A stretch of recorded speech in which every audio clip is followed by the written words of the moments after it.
Ustaz Yusuf Mansur buka suara terkait gugatan korban dugaan penipuan investasi pembangunan apartemen dan hotel fiktif. Ustaz Yusuf Mansur digugat 13 orang yang mengaku menjadi korban ke Pengadilan Negeri Kota Tangerang, Kamis, tanggal 9 Desember tahun 2021.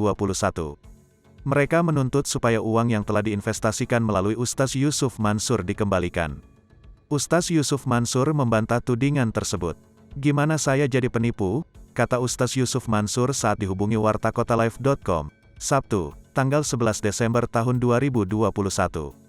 "Ratusan miliar rupiah beredar di kegiatan dakwah dan pendidikan. Tapi saya nggak menguasakan serupiah pun atas saya dan tanda tangan saya," lanjutnya. "Saya tidak ikut tanda tangan apapun soal keuangan," jelas Ustaz Yusuf Mansur. Ustaz Yusuf Mansur mengakui digugat 5 orang yang mengaku korban patungan usaha ke pengadilan seminggu lalu. Nilai kerugian sekitar 20 juta rupiah dengan tuntutan ganti rugi 400 juta rupiah. Tahun 2020 juga ada gugatan, "Saya digugat dengan jumlah yang sama dengan tuntutan 5 miliar rupiah, kata Ustaz Yusuf Mansur. Mereka, lanjut Ustaz Yusuf Mansur, terus mencoba memancing amarahnya. Ada yang investasi 10 juta rupiah tapi minta pengembalian 1,8 miliar rupiah, kata Ustaz Yusuf Mansur.